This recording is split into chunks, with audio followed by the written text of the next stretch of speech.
Episode 1. How the hell did I get here? The gritty reboot of Brian Wiggins. Yep, that's me. Just a 41-year-old guy working 3 jobs, attempting to start a new career.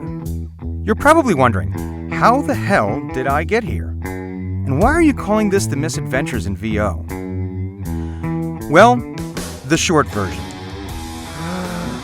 Went to college, graduated from college, worked for a fraternity, left fraternity to work as a video editor for a news broadcast, got disillusioned with the news industry, quit my job, met a girl, moved to Baltimore, was a professional rock climber, moved back to Philly, worked retail, became a corporate trainer, married the girl, position eliminated, got another job, position eliminated, again, got a job in the media, again, got good at it, got thrown under the bus, worked in staffing, had my soul burned out by the staffing industry, became an international sales manager, position eliminated, again, couldn't find work, tried to find work, was going to have to take a pay cut and do a job that wouldn't bring me joy, decided if I was going to take a pay cut, I might as well do something that would bring me joy, decided to pursue a dream of doing voiceover, ran at it full bore, left a Brian-shaped hole in the wall, made a bunch of mistakes, decided to take a step back and slow things down and do things right, rebooted.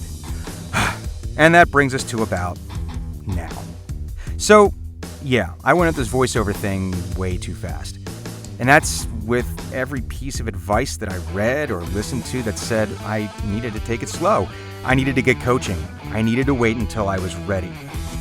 The thing is, I'm not terribly patient when I take on a new endeavor. I throw myself in, all the way in. And then something clicked. Not sure what it was exactly. No, scratch that. I know exactly what it was. I was hearing some crunchiness in my recordings. I was sure it had something to do with the filters I was running when I was recording, that it was some kind of result of compression or noise reduction. I reached out to a well-known audio professional I had heard on a podcast that offered a service for diagnosing issues with home studios. Now, caveat here.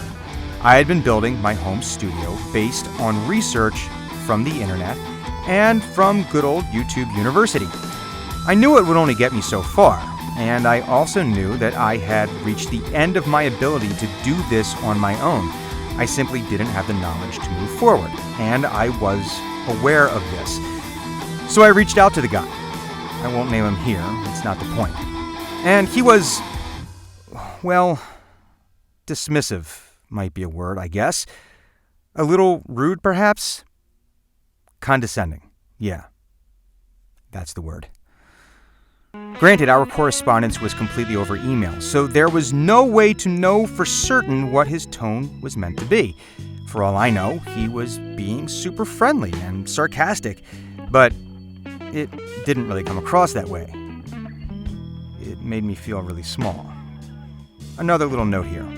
As a kid, I was diagnosed with oppositional defiant disorder.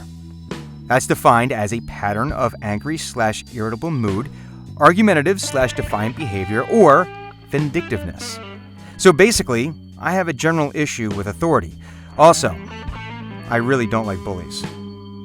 And his messages, to me, felt like bullying. So if for no other reason than I wanted to prove this guy wrong, I needed to prove this guy wrong, that I wanted to succeed and prove that I belonged in this industry, I took a step back and I replanned my approach. I got accepted into the Edge Studio program and started my training. At the advice of Dan Friedman, I redid the sound treatment in my recording booth. A story I'll be sharing very soon. Also, I do mention Dan by name here because he has been so helpful. Never once has he come across as condescending, and quite frankly, he's the man. You should check out his website, sound4vo.com. That's sound, the number 4, vo.com. Back to the original questions, or one of the original questions. Why misadventures in VO? Well, there are so many people telling their stories, and in general, most folks only share their success, and that's great. I love hearing that. But, I mean, just look at any social media feed. It's rare that people share anything but their wins. And, to be frank, it was my wife's idea. Because she's way smarter than me. And let's face it, a blog/podcast/vlog about the mistakes I make along the way is probably going to be way more entertaining than me only showing you the good stuff.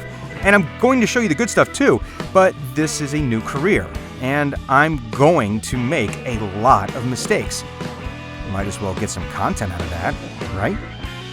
And to be transparent, getting the coaching I need and paying for professional demos that are required for me to even think of making a legitimate run at this business, that's expensive. I'm doing some voiceover work, narrating audiobooks, and auditioning on pay-to-play sites, which brings in a few bucks. And I'm working as a line cook at my uncle's restaurant, and I drive Uber when I can, but that's all pretty much to pay the bills. So what I'm hoping is, in addition to providing some entertaining content, and in addition to maybe giving some other people who are in a similar situation as me some encouragement, that as a bonus, I can generate a few extra bucks to help me move forward on my VO journey. To that end, you will see links for my Patreon and my Ko-fi pages. You are under no obligation to do anything with that, but if you do, just know that I will be eternally grateful. If you do not, I will summon my ultimate form from the darkest depths of the twisted city of Rylith, and in a calamity that will drive you to the very edges of sanity, I will scour this world clean. Sorry about that. That's Carl. He may show up sometimes. Don't worry about him. What he said, that probably won't happen. Probably.